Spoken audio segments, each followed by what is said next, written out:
नमस्कार साथियों, एक बार फिर से स्वागत है आपका कल क्लासेज में।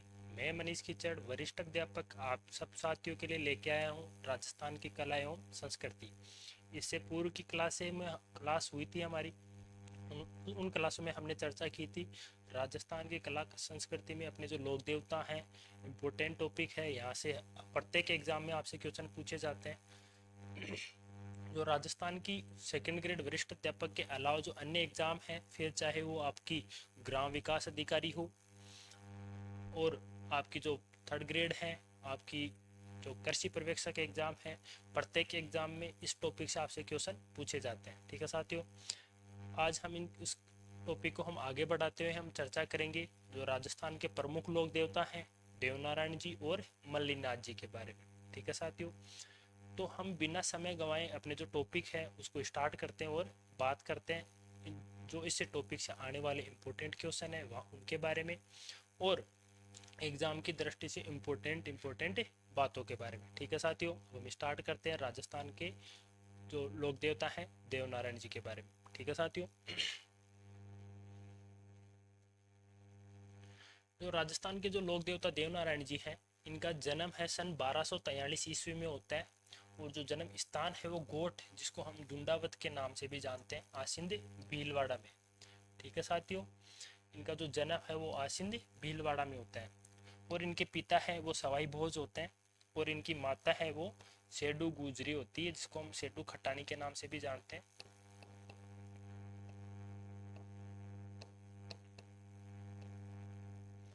जो सवाई भोज इनके जो पिता होते हैं, ये बगड़ावतों के प्रमुख होते हैं। बगड़ावत इनका गोत्र है। वैसे मूल रूप से ये गुज्जर जाति से भी संबंध रखते हैं, और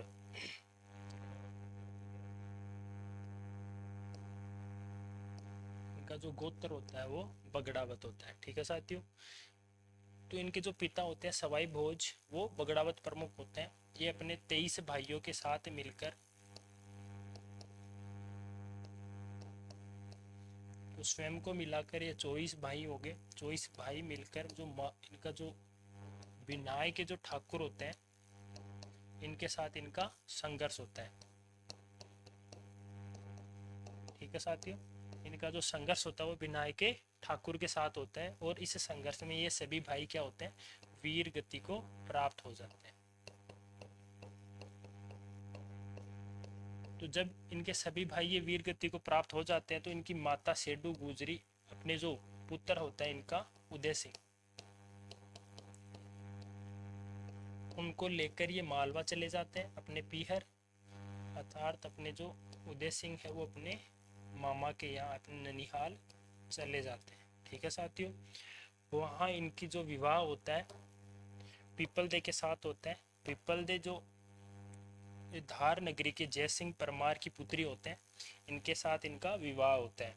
ठीक है साथियों, जो अर्थात हमने जो जानकारी प्राप्त की उसे में पता चलता है कि इनके जो बचपन का नाम है वो उदय सिंह है। एक बार फिर से देख लो साथियों, इनका जो जन्म होता है वो 1243 ईस्वी में होता है।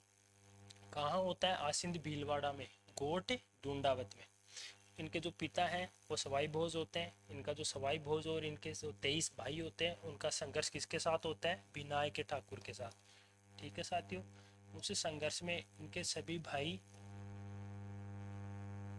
और अपने जो सवाई भोज होते हैं वो वीर गति को प्राप्त हो जाते हैं। ठीक है साथियों, और इसके पश्चात जो इनकी माताजी होते हैं सेडो गुजरी, वो अपने पुत्र उदय सिंह, जिसको हम देवनारायण जी, जब ये बाद में देवनारायण जी के नाम से प्रसिद्ध होते हैं, वो इनको लेकर मालवा चले जाते हैं, और मालवा में ही इनकी शादी पीपलदे के साथ होती है, जो कि बगड़ावतों के ही प्रमुख, जो कि जयसिंह परमार की पुत्री होते हैं, जो कि धार नगरी के शासक होते हैं। ठीक है साथियों, इनके बचपन का नाम क्या होता है, उदय सिंह भाट। अब हम आगे बात करते हैं, जो अपने देवनारायण जी वो नागवंशीय गुर्जर थे। इनकी जो कुल है वो नागवंशीय गुर्जर है, और इनका जो वंश है वो बगड़ावत वंश है।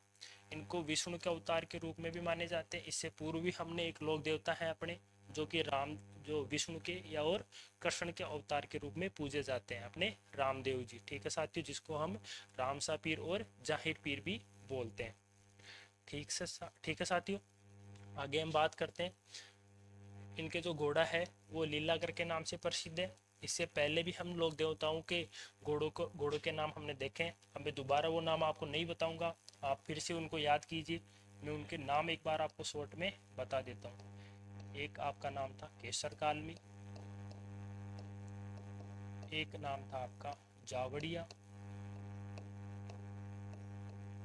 ठीक है साथियों, एक आपका था लीलो। ये सब आप फिर से याद करने का प्रयास कीजिए। अगर याद नहीं होता है तो आप दोबारा इसको बार बार रिवाइज कीजिए, याद होनी चाहिए साथियों आपको। जो आपके देवनारायण जी थे वो आयुर्वेद के ज्ञाता भी थे। इनको हम डॉक्टर के रूप में भी उपाधि दे सकते हैं। इनको औषधियों का नॉलेज था, इनको जानकारी प्राप्त थी, इसलिए इन्होंने गोबर एवं नीम का महत्व बताया था। इसके अलावा हम ये भी कह सकते हैं साथियों, जो इनके मंदिर होते हैं उनमें नीम के पत्तों को चढ़ाया जाता है। ठीक है साथियों,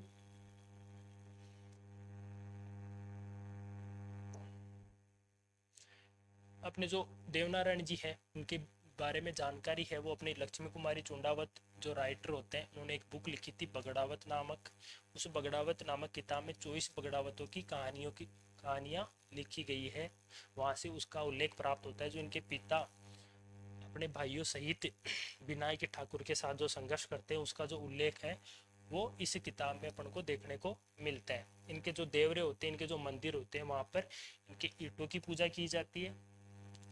अर्थात हम बोल सकते हैं इनकी मूर्ति नहीं होती है। ठीक है साथियों, क्या नहीं होती है? मूर्ति नहीं होती है। इनके जो देवरे होते हैं उसमें ईंटों की पूजा की जाती है। आगे बढ़ते हैं। देवनारायण जी से संबंधित सबसे इम्पोर्टेंट क्वेश्चन इनकी फट से बनता है, जो कि बहुत इंपॉर्टेंट रहने वाला है एग्जाम की दृष्टि से। बहुत सी एग्जामों में इसका क्वेश्चन पूछा गया है।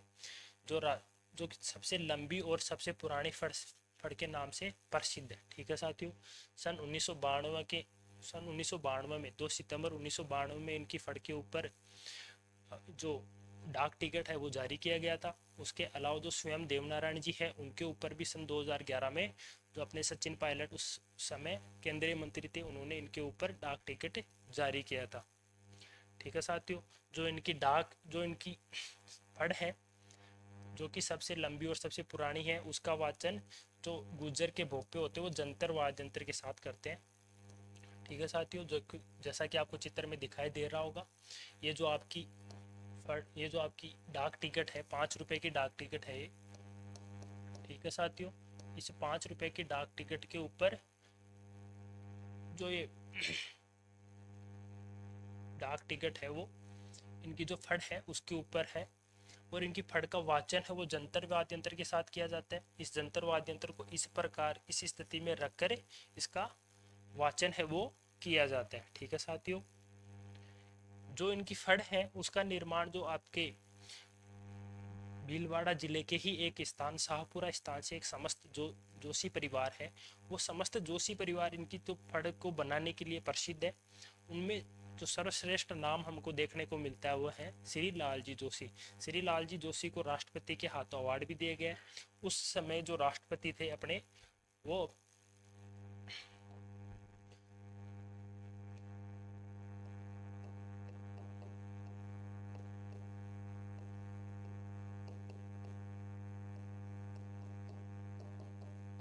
ये अपने श्रीलाल जी जोशी हैं साथियों। और ये अपने राष्ट्रपति, जो उस समय अपने जो राष्ट्रपति थे वो अब्दुल कलाम जी थे, उनके हाथों से ये अवार्ड प्राप्त कर रहे हैं। ये आपके जो देवनारायण जी हैं उनकी फड़ है। ठीक है साथियों, इसके ऊपर सन 1992 में डाक टिकट जारी किया गया। हम डेट की बात करें तो 2 सितंबर। इसके अलावा हम जो स्वयं देवनारायण जी थे उनके ऊपर भी 5 रुपए की भारत सरकार के द्वारा डाक टिकट जारी की गई।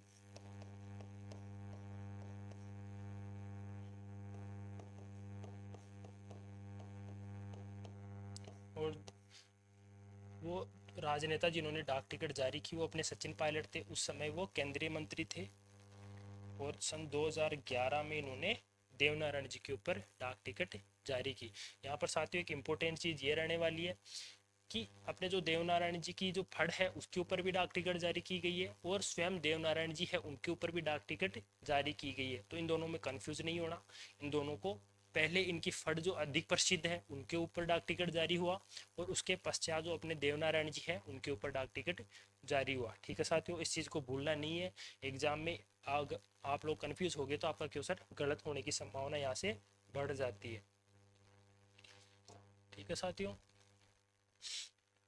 ये इनकी फड़ के ऊपर डाक टिकट जारी किया गया और फड़ का जो वाचन है वो जंतर वाद्यंत्र के साथ किया जाता है। ओके साथियों, और इनकी जो फड़ और स्वयं देवनारायण जी है दोनों की ही डाक टिकट 5 रुपए की है। अब हम आगे बढ़ते हैं, इनके जो मंदिर है और इनके जो मेला है उसके बारे में बात करते हैं। वर्ष में इन देवनारायण जी का 2 बार मेला पड़ता है, भाद्रपद शुक्ल षष्टमी और माघ शुक्ल सप्तमी को। ठीक है साथियों, अब हम बात करते हैं इनके मेले कहाँ कहाँ पड़ते हैं उसके बारे में। एक तो जो सवाई भोज है जो कि इनके पिता का नाम भी है, उनके पिता के नाम के ऊपर ही इस स्थान का नाम दिया गया है जो कि खारी नदी के किनारे पर स्थित है।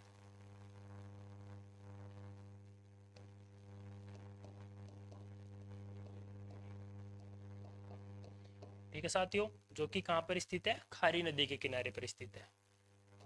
ओके, इनका जो मंदिर है वो सवाई भोज आसिंद भीलवाड़ा में है। इसके अलावा एक अन्य मंदिर है देवमाली ब्यावर गांव, ब्यावर में स्थित है, जिसको हम बगड़ावतों का गांव भी बोलते हैं। इसको बगड़ावतों का गांव इसलिए बोला जाता है साथियों क्योंकि इस गांव की स्थापना है वो अपने जो देवनारायण जी उन्होंने ही की थी। इस गांव को बसाने का कार्य देवनारायण जी स्वयं ने किया था और उस गांव के जो प्रचार प्रसार इस गांव का जो प्रमुख कार्य है, फिर चाहे वो औषधि से संबंधित हो या उस गांव के जो इम्पोर्टेंट जो शासन कार्यभार है वो उन्होंने ही संभाला। और यहाँ से पर्सन इसलिए भी अधिक इम्पोर्टेंट हो जाता है साथियों क्योंकि देवमाली गांव को वर्तमान में भारत का सर्वश्रेष्ठ पर्यटन गांव के रूप में अवार्ड मिला है, हाल ही कुछ समय पहले मिला है।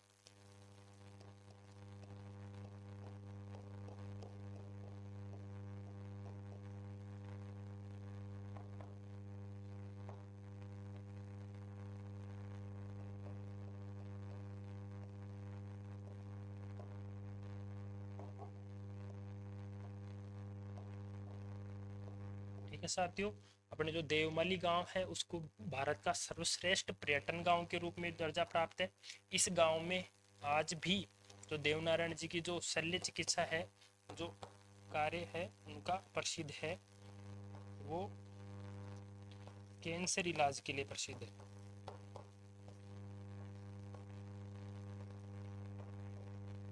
क्या साथियों, कैंसर का जो बीमारी होती है उसका इलाज आज भी हमको ये देवमाली गांव है वहाँ पर देखने को मिलते हैं। बहुत छोटा सा गांव है और वहाँ पर देवनारायण जी का मंदिर भी है। अभी भी आज भी वहाँ पर आपको कच्चे घर देखने को मिलेंगे और उस गांव को भारत का सर्वश्रेष्ठ पर्यटन गांव मिला है। बहुत साफ और सुंदर गांव है।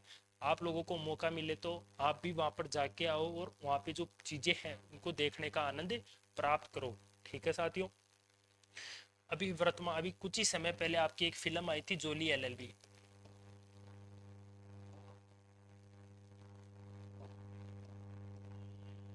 जोली एलएलबी की था, जोली एलएलबी की जो तीसरा पार्ट है उसकी शूटिंग आपके देवमाली गांव में होती है। ठीक है साथियों, इस प्रकार से आप याद रख सकते हो। जो आपका देवमाली गांव है उसको सर्वश्रेष्ठ पर्यटन गांव का भी दर्जा प्राप्त है। इसके अलावा यहाँ पर जो अपने देवनारायण जी थे उनकी मृत्यु भी यहीं पर हुई थी, इनका मंदिर भी यहाँ है। इस गांव को बसाने का कार्य है वो देवनारायण जी ने किया था, इसलिए इस गांव को बगड़ावतों का गांव भी बोलते हैं। और इस गांव को भारत का सर्वश्रेष्ठ पर्यटन अवार्ड भी दिया गया जो कि भारत के उपराष्ट्रपति के द्वारा दिया गया। ठीक है साथियों, और इस गांव में आपका कैंसर का इलाज भी किया जाता है। ओके साथियों, ये आपके देवनारायण जी है, इसकी फोटो आप गूगल पर भी देख सकते हो। इसके अलावा जो आसीन जो सवाई भोज स्थान है वो जो देवनारायण जी का मंदिर है वो आपको यहाँ पर देखने को मिल रहा है। इसके अलावा जो इनका अन्य मंदिर है, एक मंदिर हमने बात की आसीन भीलवाड़ा में, दूसरा हमने बात की जो इनका जहाँ पर इनकी मृत्यु हुई थी देवमाली गांव ब्यावर, जिसको हम बगड़ावतों का गांव भी बोलते हैं। जो इनका तीसरा अन्य मंदिर है वो है देवधाम जोधपुरिया में, जो कि वनस्पति विद्यापीठ नस्तली विद्यापीठ जो आपका स्थान है, जो आपकी कॉलेज है यूनिवर्सिटी है उसके पास में ही टोंक जोधपुरिया टोंक में आपका ये मंदिर है। ठीक है साथियों, इसको मैं यहाँ लिख देता हूँ। वनस्थली विद्यापीठ।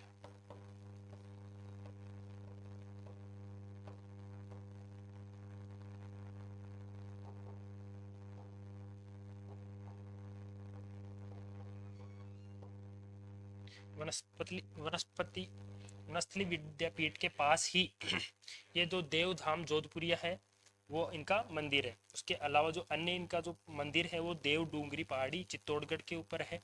ऐसा कहा जाता है कि इस मंदिर को राणा सांगा ने बनवाया था।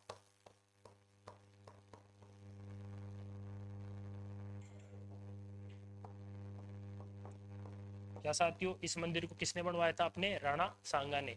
राणा सांगा अपने जो देवनारायण जी है उनको इष्ट देवता के रूप में माने जाते हैं, पूजते थे। इसमें हमने क्या क्या चर्चा की? इनका जो मेला है वो भाद्रपद शुक्ल षष्टमी और माघ शुक्ल सप्तमी, वर्ष में 2 बार इनका मेला भरा जाता है। और इनके जो मंदिर है वो सवाई भोज मंदिर आसिंद भीलवाड़ा में, जहाँ इनके जन्म स्थान है। इसके अलावा जो इनके मृत्यु स्थान है देवमाली गांव ब्यावर, जो कि जहाँ पर जोली LLB 3 की शूटिंग हुई। इसके अलावा भारत का सर्वश्रेष्ठ पर्यटन का अवार्ड इनको उपराष्ट्रपति की तरफ से दिया गया। यहाँ इसके अलावा यहाँ पर एक कैंसर का इलाज भी होता है। इसको हम बगड़ावतों का गाँव भी बोलते हैं। इस गाँव को किसने बसाया साथियों? अपने देवनारायण जी ने। इनका जो देवधाम जोधपुरिया, जहाँ पर वनस्थली विद्यापीठ यूनिवर्सिटी भी है। इसके अलावा जो इनका जो अन्य मंदिर है वो देव डूंगरी पहाड़ी चित्तौड़गढ़ में है। ठीक है साथियों, अब हम आगे बढ़ते हैं।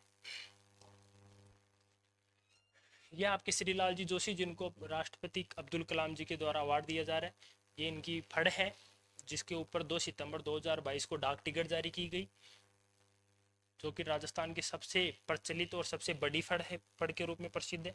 इसके अलावा एक अन्य फड़ आपने इससे जो पूर्व की क्लास हुई, पाबूजी की फड़, जो कि राजस्थान की सबसे लोकप्रिय फड़ है। यह राजस्थान की सबसे बड़ी फड़ है। ठीक है साथियों, दोनों में आप कंफ्यूज नहीं होना।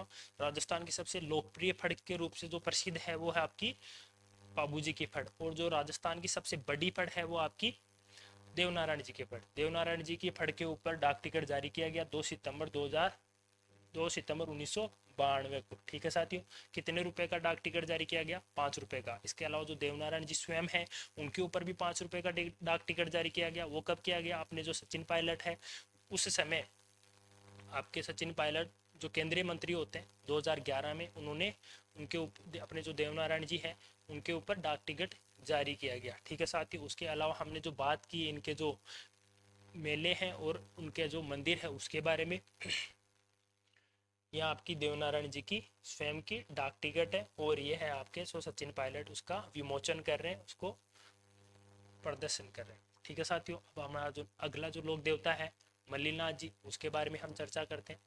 मल्लीनाथ जी का जो जन्म है वो 1358 ईस्वी में होता है। इनके पिता है वो राव सलका, जो कि महेवा के शासक होते हैं। इनकी माता है वो जानी देवी या जानी देवी के नाम से प्रसिद्ध है। इनकी दादा है वो राव तीड़ा थे, जो कि मालवा के ही शासक थे। इनकी पत्नी है वो रूपा दे है। ये अपनी पत्नी की सलाह के ऊपर ही उगम सिंह भाटी के शिष्य बनते हैं और इनसे शिक्षा प्राप्त करते हैं। ठीक है साथियों, ये अपनी पत्नी रूपा दे, जो कि स्वयं भी एक लोक देवी के रूप में प्रचलित है, उनकी सलाह के ऊपर ही ये क्या करते हैं? उगम सिंह भाटी के शिष्य बनते हैं और शिक्षा दीक्षा प्राप्त करते हैं। ठीक है साथियों, अब हम आगे बढ़ते हैं। या आप मल्लीनाथ जी का जो मंदिर है वो देख रहे होंगे, जो कि निर्गुण संप्रदाय से संबंध रखते हैं। मूर्ति पूजा में ये विश्वास नहीं करते।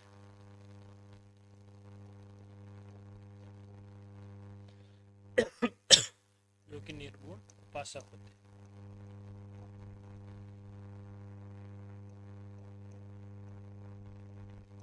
मूर्ति पूजा नहीं। ठीक है साथियों, ये मल्लीनाथ जी पहाड़ी के ऊपर इनका मंदिर है। हम आगे बढ़ते हैं। जब ये इनके जो पिता है, जब ये बहुत कम उम्र में होते हैं तो इनके पिता वीर गति को प्राप्त हो जाते हैं। उसके पश्चात ये जो महेवा का जो शासक होते हैं वो त्रिभुवनसी बन जाते हैं।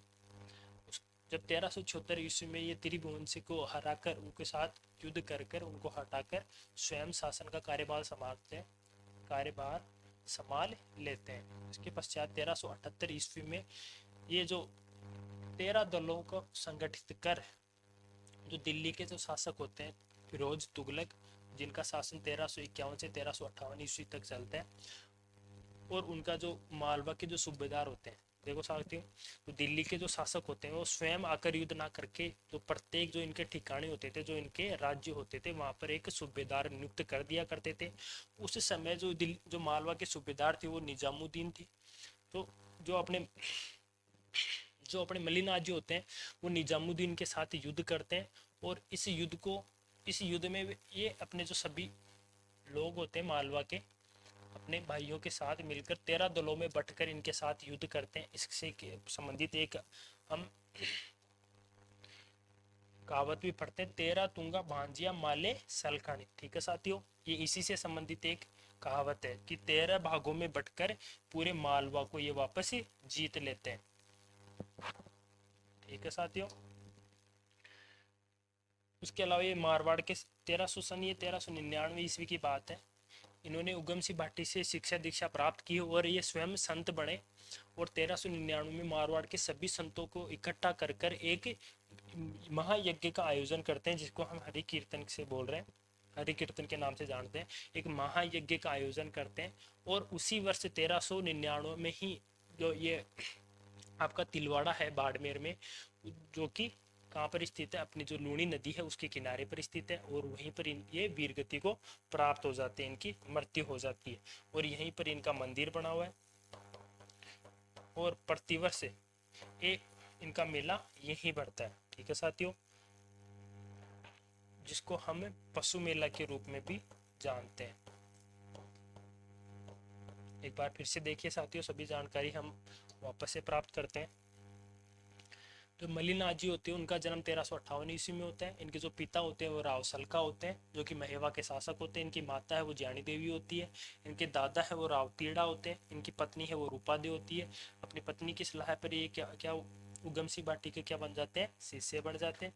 उसके पश्चात 1374 ईस्वी में इनका जो संघर्ष होता है अपने ही छोटे भाई त्रिभुवंशी के साथ होता है। और उनको हटा कर ये क्या करते हैं, इसके अपने जो महेवा होते हैं उसके शासक बन जाते हैं। और 1378 ईस्वी में जो दिल्ली के फिरोज तुगलक होते हैं उनके जो मालवा के सूबेदार होते हैं निजामुद्दीन, इनके साथ इनका संघर्ष होता है। उस संघर्ष में ये 13 दलों में बंटकर एक भयंकर युद्ध करते हैं और उस युद्ध में निजामुद्दीन को हरा देते हैं।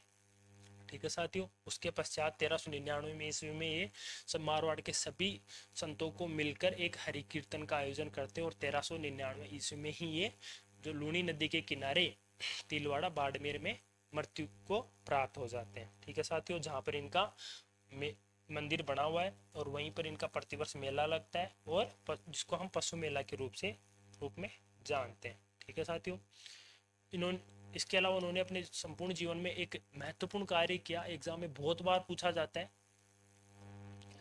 कि आपके मल्लिनाथ जी हैं, उन्होंने किस पंथ की स्थापना की। ठीक है साथियों, ये बहुत इंपॉर्टेंट क्वेश्चन बनता है आपके एग्जाम की दृष्टि से। आपसे एग्जाम में इस प्रकार से भी क्वेश्चन पूछा जा सकता है कि आपकी कुंडा पंथ है उसकी स्थापना किसने की, या फिर कूड़ा पंथ की आपका जो अपने मल्लिनाथ जी है उसकी स्थापना उन्होंने कौन से पंथ की स्थापना की। ठीक है साथियों, आपके मल्लिनाथ जी है उन्होंने कौन से पंथ की स्थापना की, इसके अलावा कुंडा पंथ की स्थापना किसने की। दोनों ही क्वेश्चन आपके एग्जाम की दृष्टि से इम्पोर्टेंट है। इसके अलावा एक मालानी क्षेत्र की स्थापना इन्होंने की, जो इनका जहाँ पर इनका जो प्रचलन जो इन्होंने जीवन भर में जो कार्य किया, जो कार्य क्षेत्र इनका रहा, वो कार्य क्षेत्र मालानी क्षेत्र के नाम से प्रसिद्ध है। वर्तमान में गूढ़ा मालानी के नाम से हम उस क्षेत्र को जानते हैं। हमने बात कर ली कि ये निर्गुण संप्रदाय के उपासक थे और मूर्ति पूजा में विश्वास नहीं करते थे। ठीक है साथियों,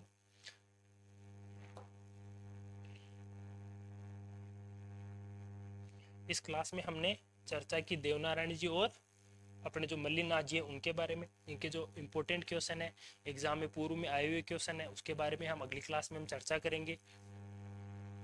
ठीक है साथियों।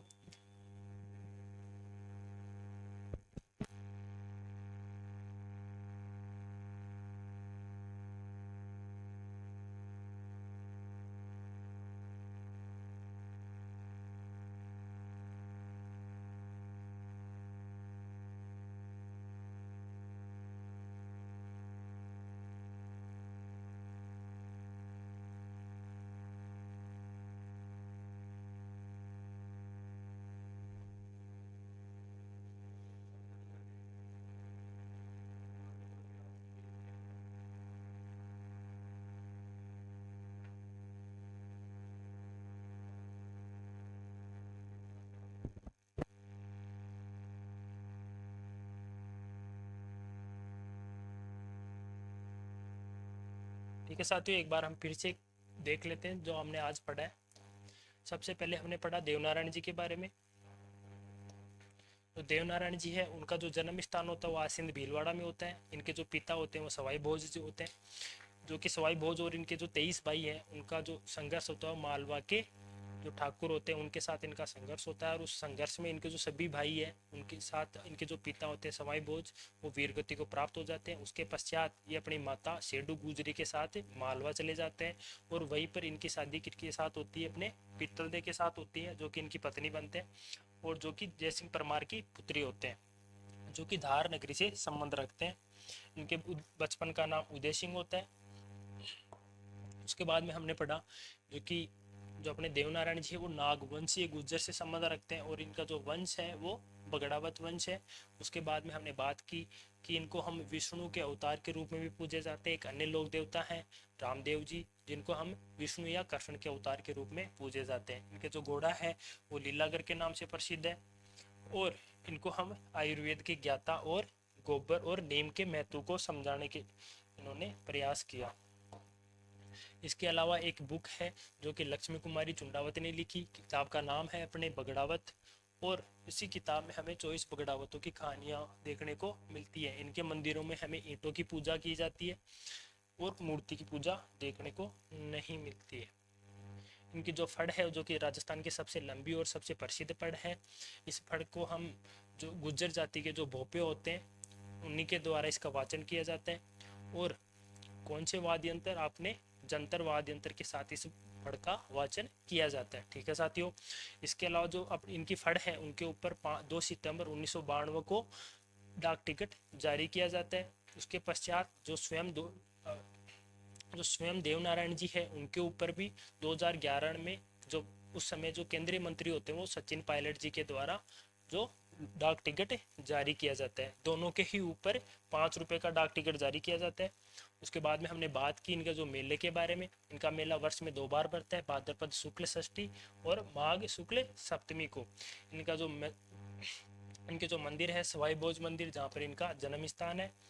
और इनके जो अन्य मंदिर है वो है देवमाली ब्यावर में, जहाँ इनकी मृत्यु होती है, जिसे हम बगड़ावतों का गांव के रूप में जानते हैं, जहाँ पर कैंसर का इलाज भी किया जाता है। और इस जो देवमाली गांव है जिसको हमें भारत का सर्वश्रेष्ठ पर्यटन गांव के रूप में इनको अभी उपराष्ट्रपति के द्वारा अवार्ड मिला है। इसके अलावा जो देवमाली गांव है वहीं पर अपने देवनारायण जी की मृत्यु हुई थी। इस गांव का जो निर्माण कार्य है वो देवनारायण जी के द्वारा ही किया गया। इसके अलावा जो अन्य मंदिर है वो देवधाम जोधपुरिया टोंक में है, जो कि अपनी वनस्थली विद्यापीठ के पास में है। और एक अन्य मंदिर है जो कि देवडूंगरी है। इस मंदिर को राणा सांगा ने बनवाया था। ठीक है साथियों, ये आपके श्रीलाल जी जोशी है, जो कि समस्त जोशी परिवार जो कि अपने भीलवाड़ा शाहपुरा से संबंध रखते हैं, जो कि इनके फड़ निर्माण के लिए प्रसिद्ध है। ये इनकी देवनारायण जी की 5 रुपये की डाक टिकट है और इस डाक टिकट का विमोचन अपने जो सचिन पायलट जी के द्वारा किया जा रहा है, जो कि 2011 में किया गया था। उसके अलावा हम आगे बात करते हैं अपने मल्लीनाथ जी के बारे में। मल्लीनाथ जी का जन्म 1358 ईस्वी में हुआ। इनके पिता है राव सलका है, जो कि महेवा के शासक थे। इनकी माता है ज्ञानी दे है। इनके दादा राव तीड़ा है। इनकी पत्नी है वो रूपा दे थे। इनकी पत्नी की सलाह के ऊपर ही ये उगम सिंह भाटी के शिष्य बनते हैं, जो कि यह आपका अपने जो मल्लीनाथ जी है उनका मंदिर है। 1376 ईस्वी में इनका जो संघर्ष होता है अपने ही छोटे भाई त्रिभुवन सिंह के साथ होता है, जिस संघर्ष में इनको हटाकर ये स्वयं या महेवा के शासक बन जाते हैं। उसके पश्चात 1378 ईस्वी में जो दिल्ली के शासक होते हैं फिरोज तुगलक, उनके जो मालवा के सूबेदार होते हैं निजामुद्दीन, उनके साथ इनका संघर्ष होता है। उस संघर्ष में जो अपने मल्लीनाथ जी होते हैं वो 13 दलों में बंटकर इनके साथ युद्ध करते हैं और इस युद्ध में विजय प्राप्त करते हैं। उसके पश्चात 1399 ईस्वी में मारवाड़ के सभी संतों के साथ मिलकर ये हरि कीर्तन का आयोजन करते हैं और इसी वर्ष ये इनका जो देहांत होता है जो कि तिलवाड़ा में होता है, जो कि वर्तमान में बाड़मेर में है, जो कि लूनी नदी के किनारे पर स्थित है। यहीं पर इनका मंदिर बना हुआ है और प्रतिवर्ष इनका मेला यहीं पड़ता है और इस मेले को हम पशु मेला के नाम से जानते हैं। उसके अलावा इन्होंने एक कुंडा पंथ की स्थापना की थी, जो कि एग्जाम की दृष्टि से आपके लिए इम्पोर्टेंट हो जाता है। इनके जो संपूर्ण जो कार्य क्षेत्र रहा, उस क्षेत्र को हम मालानी क्षेत्र के नाम से जानते हैं। वर्तमान में उस क्षेत्र को हम गूढ़ा मालानी बोलते हैं। और इनसे संबंधित एक कावती, तेरा, तुंगा, भांजिया, माले, सलकानी। ठीक है साथियों, इसी के साथ हम इस क्लास को समाप्त करते हैं और फिर से मिलेंगे एक अन्य जो आपके जो लोक देवता हैं उनके साथ। इसके साथ हम इस क्लास को समाप्त करते हैं। धन्यवाद।